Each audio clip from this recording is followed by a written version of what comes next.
Everyone, Bob Zagami here with NERVDA and John DePietro. We got a couple of special guests. We're in a different location tonight, and we're trying something different. We had a little bit of technical difficulty, but I think we've got it all reserved. So I didn't want to take a chance at losing our guests. But if you read the promo earlier today, we have Vitrifrigo, who we found show floor today, and that's we're probably going to leave it like that tonight. We'll throw up a couple of images. I'm with Doug Schmidt, the general manager. And John, you are with? I'm with Dana Swanson, the sales manager. But Bob, we got to stop ourselves right here because it's something very important to make our audience aware of. We're introducing an Italian company, and you and I are the two Italians, and these guys ain't even Italian. That's a good point. And I spent 3 weeks in Italy, and I didn't know about them, so I didn't see it. Well, I think, you know what? This may call for a trip back to Italy for us with our spouses to check this place out before we can endorse them. Yep. On their dime, of course. Yeah, okay. We got Walter Swanson. Walter's a regular. Where are you tonight, Walter? I know you're still out touring the country. And Cheryl Connor. Cheryl, you may be new. No.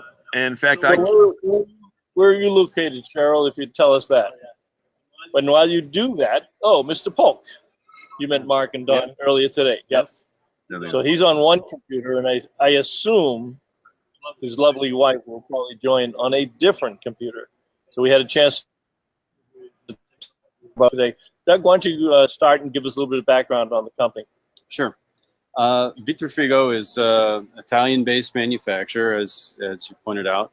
Been in business as part of a larger corporation for over 50 years.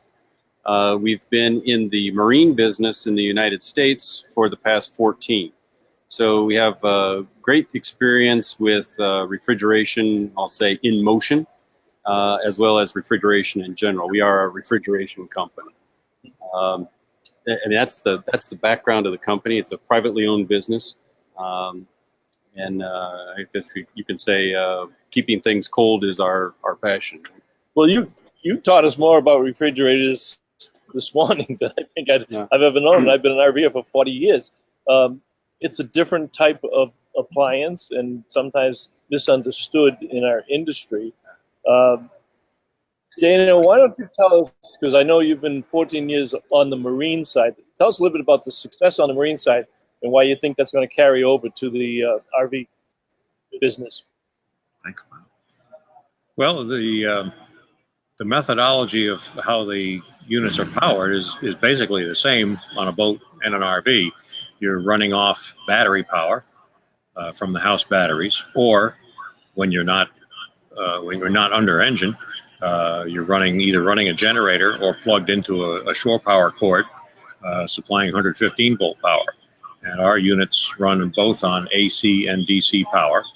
And so they cross over from marine to RV very easily, although the AC-DC concept is a little bit new to the RV industry. Most people are used to using units that also operate on a propane system for heating the refrigerant, which is part of the refrigeration process.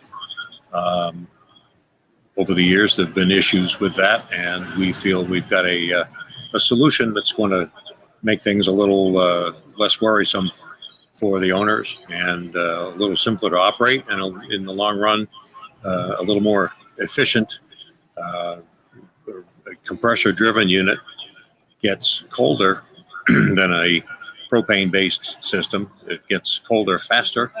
And so you get to keep your ice cream hard and your beer cold. Yeah. You know, Dana, you bring up something very, very important. And when we were talking with Doug this afternoon, when I was going by your place, and we looked at some of the products, I know Bob has some photos. I don't know if we'll be able to put them up there of what your products are. But in our RV, you know, again, when we have ice cream, we generally eat it in 1 or 2 sittings because over the long run, you can't keep even a quart of ice cream hard. It's almost like it's like mushy, and you know everybody likes ice cream that has got some guts to it, right?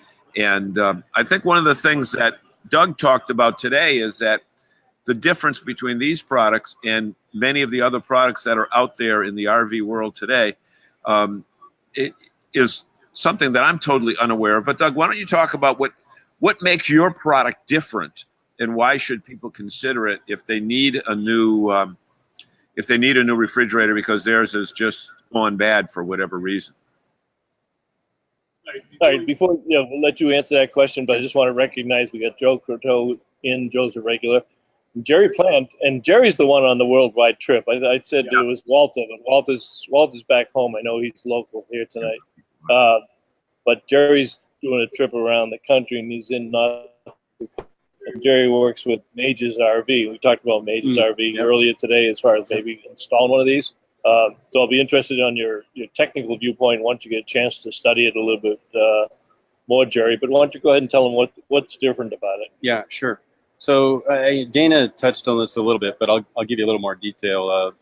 Your typical RV or certainly the low-end RV refrigerator is an ammonia-based refrigeration system. Absorption system is the type or the classification. And a lot of times that is typically propane. It's not like that at all. We are a vapor compression system would be the style that and a refrigeration system that operates very similar to the one in your residential home, right? So we're using electrical power to run a motor, which is the compressor, and that pumps the refrigerant, right? So we don't have a need for propane whatsoever. And then the main advantage with this type of refrigerator or refrigeration system is you can deliver a much lower temperature, much higher BTU removal rate. So that means that as John was saying, your ice cream stays hard, your drinks are cold, not just cool. You can keep meat longer. You have faster pull down. If you load up for a trip, the box is going to get cold much faster than an absorption system, which is just slow in recovery. Well, that's one of the big complaints with RVs, and you folks out there watching tonight can certainly attest to it. But